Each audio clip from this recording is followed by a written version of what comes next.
आज हम 12th physics के चैप्टर 5 चुंबकत्व एवं द्रव्य की कुछ रिवीजन के क्वेश्चन करेंगे क्वेश्चन आंसर फॉर्मेट में। तो चलिए देख लेते हैं आज हम क्या पढ़ेंगे। पुनरावृत्ति प्रश्न चुंबकत्व एवं द्रव्य, जो कि हमारा अध्याय 5 है, जिसे आप पढ़ चुके हैं। तो पहला प्रश्न है, चुंबक किसे कहते हैं? मैग्नेट।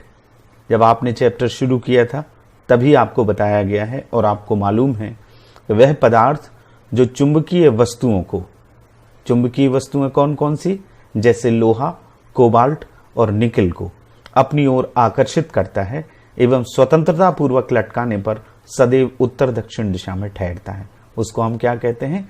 मैग्नेट कहते हैं। यदि इसको लटकाया जाए स्वतंत्रता पूर्वक तो ये नॉर्थ और साउथ में स्टे करता है। तो ये होता है मैग्नेट। आपने देखा है, लैब में भी देखा है, इस तरह का ये बार मैग्नेट है और यू आकार का नाल चुंबक भी होता है, चुंबकीय सुई भी होती है। नेक्स्ट क्वेश्चन हम देखते हैं क्या है। चुंबकीय ध्रुव किसे कहते हैं? चुंबक के दोनों सिरों पर स्थित वे स्थान जहां पर उसका चुंबकत्व का गुण सबसे अधिक होता है उन्हें चुंबकीय ध्रुव कहा जाता है, मैग्नेटिक पोल कहते हैं। यदि एक मैग्नेट को स्वतंत्रतापूर्वक लटकाया जाए तो जो सिरा उत्तर दिशा में ठहरता है उसको हम कहते हैं उत्तरी ध्रुव एन, और जो सिरा दक्षिण दिशा में ठहरता है उसको हम कहते हैं दक्षिणी ध्रुव एस। इस तरह से दो ध्रुव होते हैं मैग्नेट में, एन और एस। ये ध्रुव थोड़े से अंदर होते हैं। आगे बात होगी प्रभावकारी लंबाई पर, तब हम आपको बताएंगे। चुंबक के 4 गुण, ये आपको लिखना है, आपको समझना है। चुंबक चुंबकीय वस्तुओं को, जैसा कि इसकी परिभाषा में हमने बताया, अपनी ओर आकर्षित करता है, लोहा, कोबाल्ट और निकेल को। इससे दूसरा गुण क्या है इसका? इसे स्वतंत्रता पूर्वक लटकाने पर यह सदैव उत्तर दक्षिण दिशा में ठहरता है। सजातीय ध्रुवों में प्रतिकर्षण, यदि 2 चुंबक हों और एन ध्रुव उनके पास लाए जाएं तो उनमें रिपल्सन होता है। आपने 2 मैग्नेट को पास लाके देखा होगा, वो जब पास लाएंगे तो दूर दूर हटेंगी, और यदि आप एक मैग्नेट को उल्टा कर देंगे तो वो एक दूसरे से चिपक जाएंगी।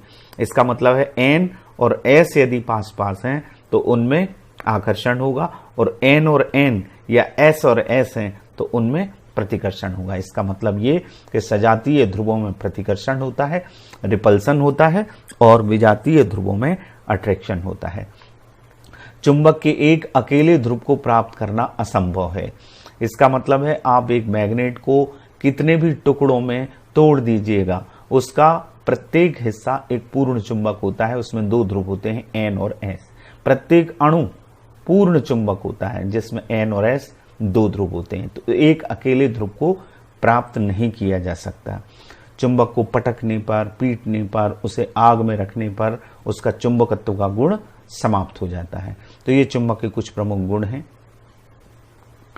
इन सबको आप नोट करते जाइए। जो मैं बात कह रहा था, चुंबक की इफेक्टिव लेंथ, प्रभावकारी लंबाई किसे कहते हैं? चुंबक के दोनों ध्रुवों के बीच की दूरी को उसकी प्रभावकारी लंबाई कहते हैं। यह उसकी ज्यामितीय लंबाई की 5/6 गुनी होती है। देखिए, वास्तव में ये फार्मूला हो गया 2L। हम प्रभावकारी लंबाई गणना करते हैं, डेरिवेशन निकालते हैं, तो उसमें आसानी हो जाती है, इसलिए लेंथ को हम 2L लिखते हैं, क्योंकि मध्य बिंदु से हमको अक्षीय और निरक्षीय स्थिति में यदि तीव्रता निकालनी होती है तो आसानी हो जाती है। मध्य बिंदु से उसकी दूरी L हो जाती है ध्रुव की, तो उसको हम इजीली पुट कर सकते हैं, D+L, D-L। ये डेरिवेशन आपने किए होंगे। तो ये क्या मतलब है इसका? ज्यामितीय लंबाई, यानी इस मैग्नेट की ये पूरी लंबाई, ये ज्योमेट्रिकल लेंथ है इसकी, और ध्रुव थोड़े से अंदर होते हैं, यानी ये जो लंबाई है ये प्रभावकारी लंबाई है। हालांकि डेरिवेशन करते समय हम इस पूरी लंबाई को 2L ही लेते हैं, लेकिन एक्चुअल फार्मूला क्या है? ज्योमेट्रिकल लेंथ में आप 5/6 का गुणा करेंगे तब उसकी इफेक्टिव लेंथ आएगी, जो कि 2L होती है। नेक्स्ट क्वेश्चन देख लेते हैं, 5th क्वेश्चन। चुंबकीय क्षेत्र रेखाएं, मैग्नेटिक फील्ड लाइंस क्या कहलाती हैं? देखिए, एक मैग्नेट और एक मैग्नेटिक नीडल को आप रख के चुंबकीय क्षेत्र रेखाएं बनाते हैं। तो किसी भी चुंबकीय क्षेत्र की क्षेत्र रेखा वह काल्पनिक वक्र है जिसके किसी बिंदु पर खींची गई स्पर्श रेखा उस बिंदु पर चुंबकीय क्षेत्र की दिशा को प्रदर्शित करती है। मैग्नेटिक फील्ड को या चुंबकीय क्षेत्र की तीव्रता को ग्राफिकल रिप्रेजेंट करने के लिए जिस तरह से हमने विद्युत बल रेखाएं फर्स्ट चैप्टर में पढ़ी हैं, उसी तरह विद्युत क्षेत्र रेखाएं इलेक्ट्रिक फील्ड लाइंस पढ़ी हैं, उसी तरह से मैग्नेटिक फील्ड लाइंस खींची जाती हैं जो उस जगह पर मैग्नेटिक फील्ड की इंटेंसिटी को शो करती हैं। उस पर यदि एक स्पर्श रेखा हम खींचें तो वो चुंबकीय क्षेत्र की दिशा को प्रदर्शित करती है। ये मैग्नेटिक फील्ड लाइंस हैं, उत्तरी ध्रुव से दक्षिणी ध्रुव की ओर जाती हैं। ये देखिए, उत्तरी ध्रुव से दक्षिणी ध्रुव की ओर जाती हैं। तो यहां पर यदि हम एक स्पर्श रेखा खींचेंगे तो ये उसका डायरेक्शन बताएगी। यहां यदि स्पर्श रेखा खींचें तो चुंबकीय क्षेत्र की तीव्रता की दिशा ये होगी। यहां यदि स्पर्श रेखा खींचें तो ये होगी। इस तरह से स्पर्श रेखा, या यूं कह सकते हैं कि जिस रास्ते पर एक काल्पनिक उत्तरी ध्रुव गमन करता है किसी चुंबकीय क्षेत्र में, वो यदि कर्व बनाया जाए तो वो चुंबकीय क्षेत्र रेखा कहलाती है। इस तरह से नीडल को हम रखते हैं एक कंपास को, और वो जहां जहां जाता है तो वहां हम क्षेत्र रेखाएं बनाते हैं। तो इस तरह से क्षेत्र रेखाएं ये पूरे फील्ड लाइंस कहलाती हैं और ये इसके तीव्रता को, इंटेंसिटी को शो करती हैं और इसी से उसका डायरेक्शन निकलता है। तो ये चुंबकीय क्षेत्र रेखाएं हुई। दो चुंबकीय क्षेत्र रेखाएं एक दूसरे को नहीं काटती, ये हमारा 6th क्वेश्चन है। क्यों नहीं काटती? ये प्रश्न वहां भी पढ़ा है हमने। इलेक्ट्रिक फील्ड लाइंस भी एक दूसरे को इंटरसेक्ट नहीं करती और मैग्नेटिक फील्ड लाइन भी एक दूसरे को इंटरसेक्ट नहीं करती। पिछले क्वेश्चन में हमने पढ़ा कि किसी चुंबकीय क्षेत्र रेखा पर खींची गई स्पर्श रेखा वहां पर चुंबकीय क्षेत्र की दिशा को प्रदर्शित करती है।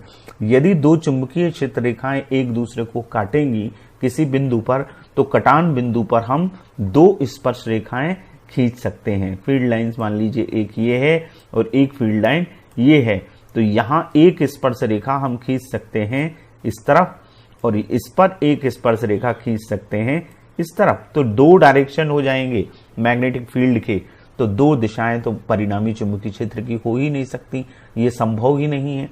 इसलिए दो चुंबकीय क्षेत्र रेखाएं एक दूसरे को नहीं काटती। दोनों क्षेत्र रेखाएं, चाहे वो मैग्नेटिक फील्ड लाइंस हो चाहे वो इलेक्ट्रिक फील्ड लाइंस हो, ये काल्पनिक वक्र है। मैग्नेटिक फील्ड इंटेंसिटी को समझने के लिए ये संकल्पना की गई है। तो इस तरह से मैग्नेटिक फील्ड लाइन एक दूसरे को नहीं काटती। 7th क्वेश्चन क्या है? पोल स्ट्रेंथ, ध्रुव प्रबलता या ध्रुव प्राबल्य। तो पोल स्ट्रेंथ का मतलब ही बात से समझ में आ रहा है, ध्रुव की शक्ति। किसी चुंबक या चुंबकीय द्विध्रुव मैग्नेटिक डाइपोल के ध्रुव की जितनी शक्ति होती है उसको हम कहते हैं ध्रुव प्रबलता। स्मॉल एम से शो करते हैं। हमारी पाठ्यपुस्तक में चुंबकीय आघूर्ण को स्मॉल एम से प्रदर्शित किया गया है, तो इसमें आप कंफ्यूज ना हो। हम कैपिटल एम मानते हैं चुंबकीय आघूर्ण को, कैलकुलेशन में बहुत आसानी हो जाती है, और स्मॉल एम मानते हैं ध्रुव प्रबलता को। ध्रुव प्रबलता का SI unit ampere into metre है। किसी चुंबकीय ध्रुव की ध्रुव प्रबलता का विमीय सूत्र क्या होगा? M0L-T0A। ये A धारा के लिए और L ये लेंथ के लिए, तो उसमें लेंथ होती है और करंट होता है, यानी इसका फार्मूला क्या है? I इंटू L,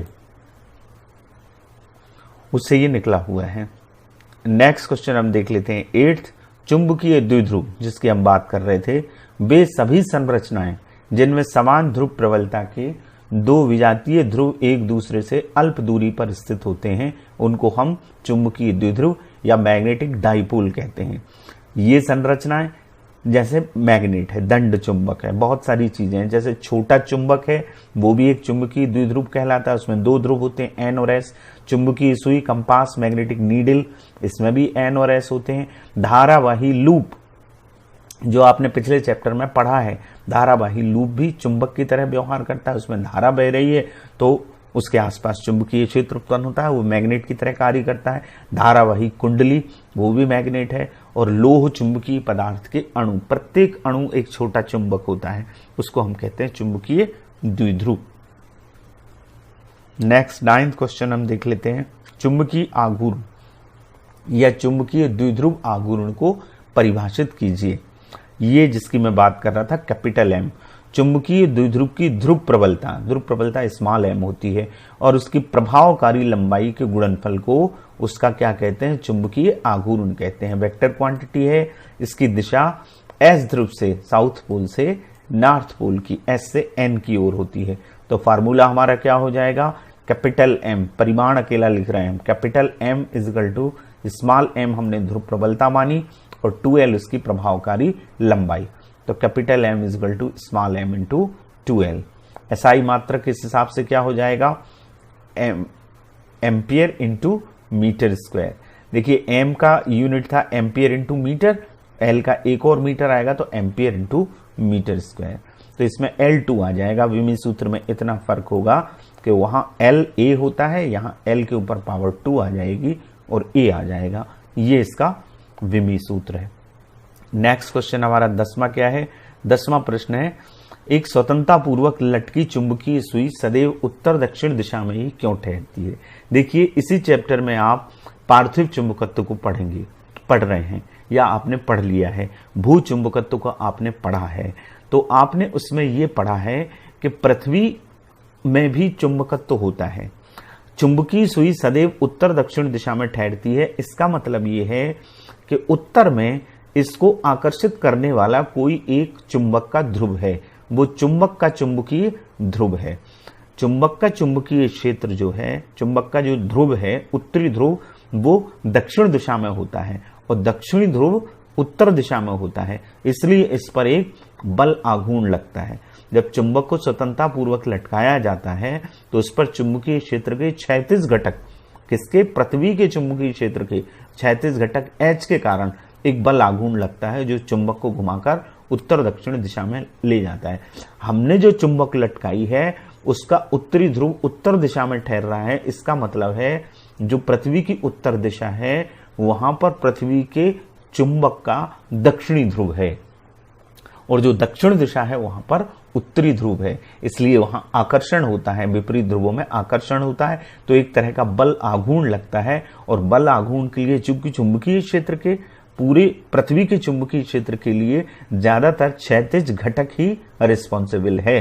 तो क्षैतिज घटक के कारण उस पर एक टार्क लगता है जो उसको उत्तर दिशा में ले जाता है एन ध्रुव को। इसलिए सदैव वो उत्तर दक्षिण दिशा में ठहरती है। 11वां क्वेश्चन हमारा है, चुंबकत्व का गाउस नियम क्या है। गाउस नियम आपने फर्स्ट यूनिट में भी पढ़ा है इलेक्ट्रोस्टैटिक्स में, phi E equals to Q upon epsilon 0। और यहां उसी तरह का गाउस नियम है, किसी बंद पृष्ठ से गुजरने वाला कुल चुंबकीय फ्लक्स शून्य होता है। चुंबकीय फ्लक्स B और S का मल्टीप्लीकेशन, क्या मतलब हुआ इसका, चुंबकीय फ्लक्स को फाई सफिक्स B कहते हैं, इलेक्ट्रिक फ्लक्स को फाई सफिक्स E कहते हैं। ये इंटीग्रेशन का निशान है, समाकलन का निशान है, बंद पृष्ठ से गुजरने वाले का कुल चुंबकीय फ्लक्स। तो चुंबकीय फ्लक्स का सूत्र vector B dot vector ds, इसकी वैल्यू क्या होती है, 0 होती है। या हमें इस तरह से लिखते हैं, pi suffix B equals to summation all B dot vector V dot delta S। ये क्षेत्रफल अवयव है, ये दोनों वेक्टर क्वांटिटीज हैं और ये क्षेत्रफल सदिश है। संपूर्ण क्षेत्रफल सदिशों को यदि जोड़ा जाए और B चुंबकीय क्षेत्र का डॉट प्रोडक्ट निकाला जाए तो ये क्या आएगा, 0 आएगा। ये गाउस नियम कहलाता है। ये ठीक बिल्कुल वैसा ही है, लेकिन हम इलेक्ट्रिक फील्ड में पढ़ते हैं जो इलेक्ट्रिक फ्लक्स है किसी बंद पृष्ठ से गुजरने वाला संपूर्ण विद्युत फ्लक्स उसके अंदर उपस्थित आवेश का 1 अपॉन एप्सिलॉन 0 गुना होता है। वो फार्मूला वहां इस तरह का होता था। और यहां गाउस नियम क्या है, phi B equals to summation all B dot delta S equals to 0। इसको आप नोट करें। 12वां क्वेश्चन हमारा है, पृथ्वी की सतह पर चुंबकीय क्षेत्र का लगभग मान कितना होता है। तो पृथ्वी की सतह पर अलग अलग जगह पर अलग अलग होता है चुंबकीय क्षेत्र का मान, लेकिन इसका मान 10⁻⁻5 टेस्ला की कोटि का होता है। टेस्ला यूनिट है, SI यूनिट है चुंबकीय क्षेत्र की तीव्रता का, 10⁻⁵ पॉइंट। तो हमारा 13 क्वेश्चन क्या है, भौगोलिक यामोत्तर एवं चुंबकीय यामोत्तर किसे कहते हैं। ये बहुत ही इंपॉर्टेंट क्वेश्चन है। आपने अपने शिक्षक शिक्षिकाओं के मार्गदर्शन में इसे जरूर समझा होगा। हम यहाँ और समझने का प्रयास करते हैं। भौगोलिक यामुत्तर का मतलब होता है भौगोलिक उत्तर दक्षिणी ध्रुवों को, जो हमारी पृथ्वी के उत्तर और दक्षिणी ध्रुव हैं, भौगोलिक ज्योग्राफिकल, उनको मिलाने वाली रेखा को हम क्या कहते हैं? भौगोलिक अक्ष कहते हैं। तो और इनसे गुजरने वाले ऊर्ध्वाधर तल को, यदि भौगोलिक उत्तर दक्षिणी ध्रुवों को मिलाया जाए, मिलाने वाली रेखा हो और उसके ऊर्ध्वाधर एक तल की कल्पना की जाए, जैसा कि इस चित्र में दिख रहा है, ये भौगोलिक यामोत्तर है, एक काल्पनिक तल जो कि भौगोलिक उत्तर दक्षिणी ध्रुवों को मिलाने वाली रेखा के ऊर्ध्वाधर होता है, जिसको हम भौगोलिक अक्ष कहते हैं। तो ये तो हुआ भौगोलिक यामोत्तर। और चुंबकीय यामोत्तर, चुंबकीय उत्तर दक्षिणी ध्रुवों को पृथ्वी के अंदर एक काल्पनिक चुंबक माना गया है। तो पृथ्वी के चुंबकीय उत्तर और दक्षिणी ध्रुवों को मिलाने वाली रेखा को हम क्या कहते हैं? चुंबकीय अक्ष कहते हैं। और इससे होकर जाने वाले ऊर्ध्वाधर तल को चुंबकीय यामोत्तर कहते हैं। ये मैग्नेटिक मेरिडियन है जो कि चुंबकीय अक्ष के ऊर्ध्वाधर होता है। इसे और समझने का हम प्रयास करते हैं। देखिए, जैसा कि मैंने पूर्व में ही बताया, पृथ्वी के अंदर एक चुंबक की हम कल्पना करें। पार्थिव चुंबकत्व तो है, भू चुंबकत्व तो है, पृथ्वी के अंदर चुंबकत्व का गुण है। हालांकि ये मैटर ऑफ रिसर्च है, अभी भी ये रिसर्च का विषय है। अभी भी वैज्ञानिक इसमें एक मत नहीं है कि पृथ्वी के चुंबकत्व का कारण क्या है। गिलबर्ट ने अपना मत दिया और भी वैज्ञानिकों ने दिया, लेकिन ये कन्फर्म है कि पृथ्वी के अंदर चुंबकत्व का गुण है, तभी चुंबकीय जो सुई है वो उत्तर दक्षिण दिशा में ठहरती है। और कई इसके एविडेंस हैं। यदि एक छड़ को पृथ्वी के अंदर गाड़ दिया जाए और बहुत लंबे समय के बाद उसको निकाला जाए तो उसमें चुंबकत्व का गुण आ जाता है। इसका मतलब है पृथ्वी के अंदर चुंबकत्व का गुण है। तो पृथ्वी के चुंबक को में है क्या एक्चुअली में, कि जो पृथ्वी की चुंबक है उसका उत्तरी ध्रुव दक्षिणी ध्रुव की, ये मैग्नेट मान लिया हमने, तो इसका उत्तरी ध्रुव जो भौगोलिक उत्तर दिशा है, वहां इस चुंबक का दक्षिणी ध्रुव है। और जो भौगोलिक दक्षिण दिशा है वहां इसका क्या है? उत्तरी ध्रुव है। रेड से हम उत्तरी ध्रुव बताते हैं। तो उत्तरी ध्रुव दक्षिण दिशा में है और दक्षिणी ध्रुव उत्तर दिशा में है। और ये जो चुंबकीय सुई है, हमारी पृथ्वी पर जो चुंबकीय सुई है वो उत्तर दक्षिण दिशा में ठहरती है। तो यहां ठहरती है तो बिल्कुल एग्जैक्ट उत्तर दक्षिण दिशा नहीं होती, वो किसी ना किसी कोण पर उससे दूर रहती है। कोई ना कोई कोण उससे बनता है, वो होता है 11.5 डिग्री, 11.5 डिग्री। तो ये कहलाता है नॉर्थ मैग्नेटिक पोल, चुंबक का उत्तरी ध्रुव, और ये चुंबकीय दक्षिणी ध्रुव कहलाता है। ये तो हो गया हमारा भौगोलिक उत्तरी ध्रुव और भौगोलिक दक्षिणी ध्रुव। ये होता है चुंबकीय उत्तरी ध्रुव और ये चुंबकीय दक्षिणी ध्रुव। इन दोनों के बीच में कोई ना कोई कोण होता है। तो इससे होकर जाने वाला जो अक्ष है, ये जो भौगोलिक उत्तर है और ये भौगोलिक दक्षिण है, इससे होकर जाने वाला तल ये है, इसको हम कहते हैं भौगोलिक यामोत्तर। और इससे होकर जाने वाला ये चुंबकीय अक्ष है, चुंबकीय उत्तरी ध्रुव और चुंबकीय दक्षिणी ध्रुव, नॉर्थ मैग्नेटिक पोल और साउथ मैग्नेटिक पोल। इससे होकर जाने वाली रेखा ये चुंबकीय अक्ष है और इससे जाने वाला तल ये है, ये चुंबकीय यामोत्तर कहलाता है। एक बात और, चुंबकीय बल रेखाएं आप देख रहे हैं, हमारी जो बल रेखाएं चुंबक से खींचते हैं, इस आकृति में आपको उससे उल्टी दिख रही होंगी। ये दक्षिणी ध्रुव से उत्तरी ध्रुव की ओर जाती हैं। ये जो दक्षिणी ध्रुव है, क्योंकि इस मैग्नेट का उत्तर यहाँ है, इसलिए एक्चुअली में उत्तर से दक्षिण ही मानी गई है, लेकिन दिशा क्या है, भौगोलिक दिशा क्या है, वो दक्षिणी दिशा है, साउथ पोल है। ये यहाँ से उत्तर की तरफ जाती हैं। तो ये चुंबकीय यामोत्तर और भौगोलिक यामोत्तर होता है। ये एक हो गया ये चुंबकीय यामोत्तर, ये ऊर्ध्वाधर तल, और दूसरा ऊर्ध्वाधर तल जो भौगोलिक उत्तर और भौगोलिक दक्षिण से जाने वाली रेखा के ऊर्ध्वाधर बनाया गया, वो भौगोलिक यामोत्तर और ये चुंबकीय यामोत्तर कहलाता है। नेक्स्ट 14 क्वेश्चन, भू चुंबकीय तत्व कौन कौन से हैं? देखिए, भू चुंबकीय तत्व, पृथ्वी के चुंबकीय क्षेत्र का अध्ययन करने के लिए 3 तत्वों की जरूरत होती है। वो 3 तत्व कहलाते हैं भूचुंबकीय तत्व। कौन कौन से हैं? उनके नाम हैं दिक्पात या चुंबकीय दिक्पात, उसको हम कैपिटल डी या फाई से शो करते हैं। दिक्पात का कोण भी इसको कहते हैं। दूसरा नति, नमन कोण या आनति, आनति कोण। एनसीईआरटी में केवल आनति लिखा हुआ है और इसको आई से शो करते हैं या थीटा से। और पृथ्वी के चुंबकीय क्षेत्र की क्षैतिज तीव्रता, क्षैतिज तीव्रता को कैपिटल एच से या एच सफिक्स ई से, E for earth, H for horizontal और वी फॉर क्या होगा? वर्टिकल। तो एच ई से इसको शो करते हैं या एच से। तो ये 3 एलिमेंट हैं जिनसे पृथ्वी के चुंबकीय क्षेत्र का अध्ययन किया जा सकता है। नेक्स्ट क्वेश्चन हम देखते हैं 15 हमारा क्या है? दिक्पात या चुंबकीय दिक्पात। जो भूचुंबकीय तत्व हैं उनमें से ये पहला तत्व है, इसकी परिभाषा हमको देना है। तो अभी हमने पढ़ा चुंबकीय यामोत्तर और भौगोलिक यामोत्तर।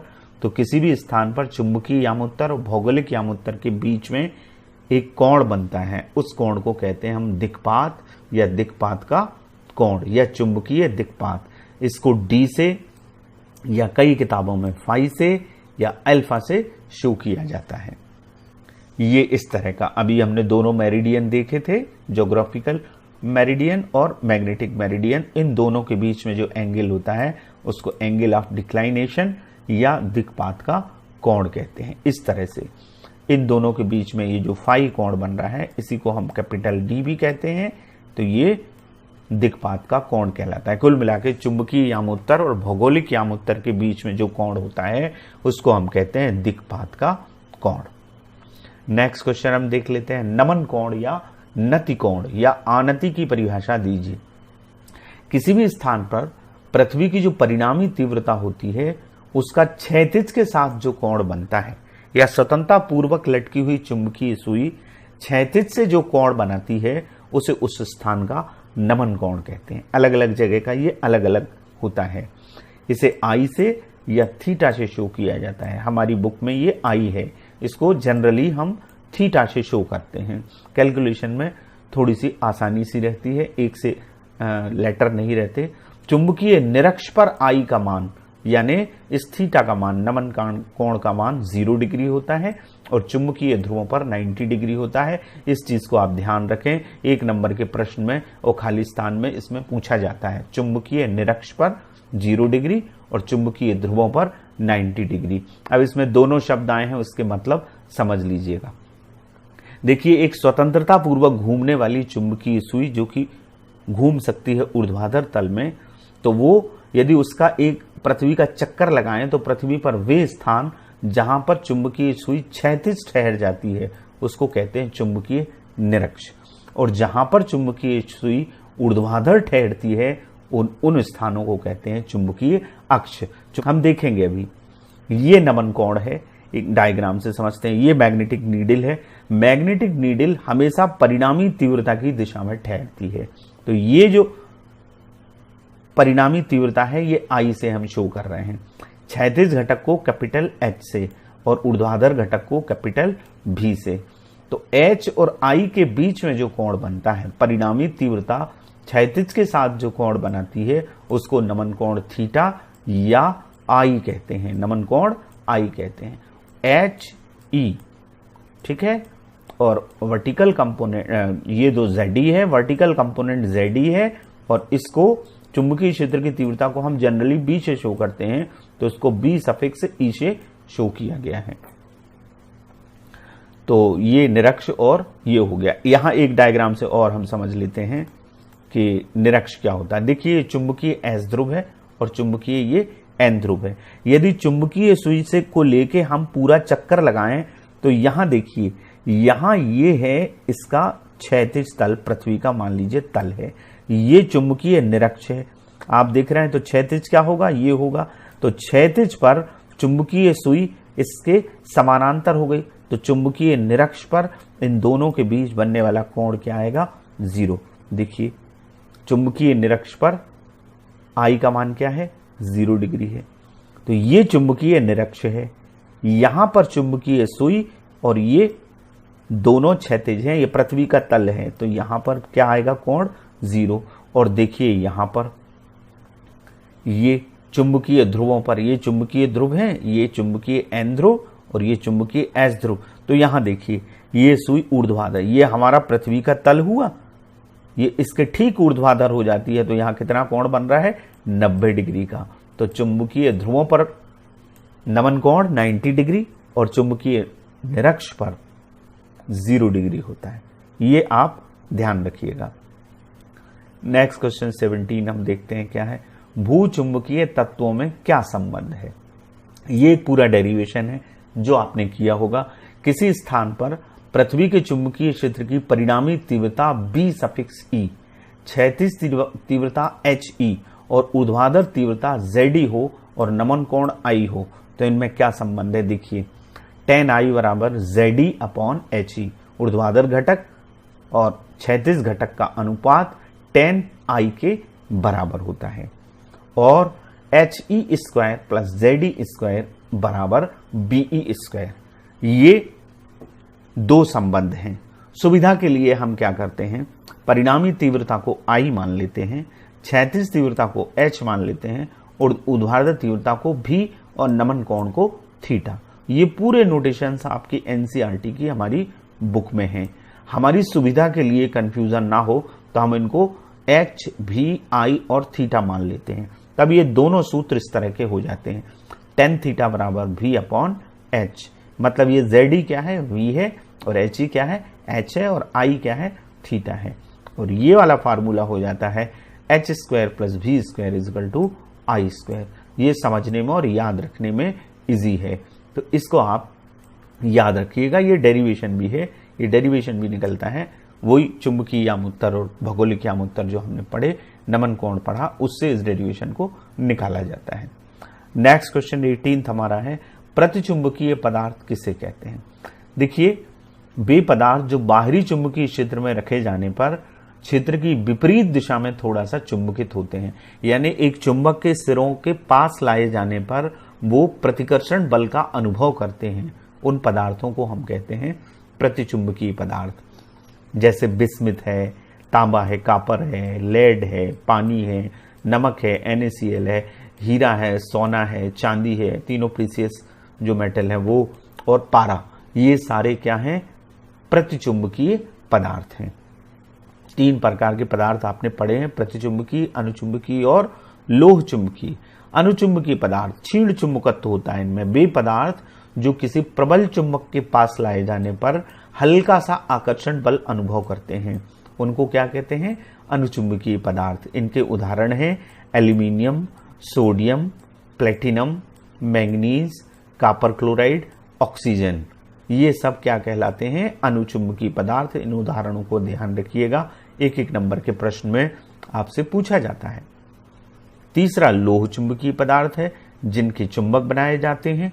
वे पदार्थ जो किसी दुर्बल चुंबक के समीप लाए जाने पर भी उसकी ओर तेजी से आकर्षित होते हैं, यानी ये इनमें तीव्र चुंबकत्व का गुण होता है, उन्हें लोह चुंबकीय पदार्थ कहते हैं। और ये कॉमनली 3 है वैसे तो, लोहा, कोबाल्ट और निकिल, और एक और पदार्थ है गैडोलिनियम। ये चारों पदार्थ लोह चुंबकीय पदार्थ हैं, इनके नाम आप ध्यान रखिएगा। 21 हमारा क्वेश्चन है क्यूरी ताप। देखिए यदि किसी चुंबक को गर्म किया जाए तो उसका चुंबकत्व का गुण धीरे धीरे समाप्त हो जाता है गर्म करने पर। अब यदि लोह चुंबकीय पदार्थ को हम गर्म करते हैं तो उसका चुंबकत्व का गुण खत्म होने लगता है और हमें एक ताप ऐसा मिलता है जहां पर लोह चुंबकीय पदार्थ जाके अनुचुंबकीय पदार्थ में बदल जाता है। यानी वह ताप जिस पर कोई लोह चुंबकीय पदार्थ अनुचुंबकीय पदार्थ में परिवर्तित हो जाता है उसे क्यूरी ताप कहते हैं। अलग अलग पदार्थों के क्यूरी ताप आपके सामने हैं, इनको आप नोट कर लें और उनको याद रखें। कोबाल्ट का क्यूरी ताप 1394 डिग्री सेल्सियस है, लोहे का 1043, निकिल का 631, गैडोलिनियम का 317 और मैग्नेटाइट Fe3O4 का 93। इन सब का मतलब यह है कि यदि कोबाल्ट को 1394 डिग्री सेंटीग्रेड तक गर्म किया जाएगा या इसके ऊपर, तो उसका चुंबकीय गुण समाप्त हो जाएगा और वो अनुचुंबकीय पदार्थ में कन्वर्ट हो जाएगा। उस ताप को हम क्या कहते हैं? क्यूरित आप टी सफिक्स सी कहते हैं। नेक्स्ट क्वेश्चन हम देखते हैं हमारा क्या है। क्या होगा यदि एक चुंबक को उसकी लंबाई के लंबवत एवं लंबाई के अनुदिश दो भागों में विभाजित कर दिया जाए। देखिए ऐसा है, ये यदि मैग्नेट है हमारा, तो हम किस तरह से इसको बांट रहे हैं, दो प्रश्न हमसे पूछे गए हैं। या तो पहला प्रश्न ये कह रहा है कि हम इसको ऐसा काट दें, ऐसा काट दें तो क्या होगा, दोनों हिस्से चुंबक बन जाएंगे। ये एन ध्रुव यहां आ जाएगा और यहां क्या बन जाएगा, एस ध्रुव बन जाएगा। तो ये दोनों हिस्से कट गए तो क्या होगा, यदि हम इसको लंबाई के लंबवत दो भागों में विभाजित करते हैं तो प्रत्येक भाग तो चुंबक होगा। चुंबक को कितने हिस्से में आप काट दीजिए, प्रत्येक हिस्सा एक पूर्ण चुंबक होता है। ये चुंबक के गुणों में हमने पढ़ा है। यहां पर ध्रुव प्रबलता समान रहेगी, जो इस ध्रुव की प्रबलता थी कटने के बाद यहां जो ध्रुव बनेगा उसकी ध्रुव प्रबलता भी वही रहेगी, लेकिन इसकी लेंथ कम हो गई, इफेक्टिव लेंथ क्या हो गई, कम हो गई। और इफेक्टिव लेंथ कम होने से इसका चुंबकीय आघूर्ण कम हो जाएगा, क्योंकि चुंबकीय आघूर्ण आपने अभी इन प्रश्नों में पढ़ा है, कैपिटल एम बराबर होता है स्मॉल एम, यानी ध्रुव प्रबलता और प्रभावकारी लंबाई के गुणनफल को चुंबकीय आघूर्ण कहते हैं। अब लेंथ कम हो गई, हम ये नहीं कह रहे कि बराबर भागों में बांटा, बराबर भागों में बांटा तो एल हो जाएगी, तो ये आधा हो जाएगा, चुंबकीय आघूर्ण क्या हो जाएगा, आधा हो जाएगा। तो लंबाई घटने के कारण चुंबकीय आघूर्ण कम हो जाएगा, लेकिन ध्रुव प्रबलता उसकी वही की वही रहेगी। दूसरा हमने कैसा काटा, ये मान लीजिए मैग्नेट है, अब हम इसको ऐसा काट रहे हैं लंबाई के अनुदिश, ये लंबाई के अनुदिश है अलोंग लेंथ, और ये परपेंडिकुलर है, ठीक है। तो परपेंडिकुलर में तो ये हमने समझ लिया कि चुंबकीय आघूर्ण कम हो जाएगा। अब यदि हम ऐसा काट रहे हैं तो ये ध्रुव प्रबलता इसकी कम हो जाएगी, ये ध्रुव आधे आधे हो गए, यहां ध्रुव की शक्ति कम हो गई, ध्रुव की शक्ति कम हो गई तो ध्रुव प्रबलता कम हो जाएगी। प्रत्येक भाग तो चुंबक रहेगा, ध्रुव प्रबलता कम होगी, और ध्रुव प्रबलता ये कम हो जाएगी तो भी चुंबकीय आघूर्ण क्या हो जाएगा, कम हो जाए। पहले केस में ध्रुव प्रबलता में कोई परिवर्तन नहीं होगा, लेकिन चुंबकीय आघूर्ण कम हो जाएगा, लेकिन दूसरे केस में ध्रुव प्रबलता भी कम हो जाएगी और चुंबकीय आघूर्ण भी कम हो जाएगा।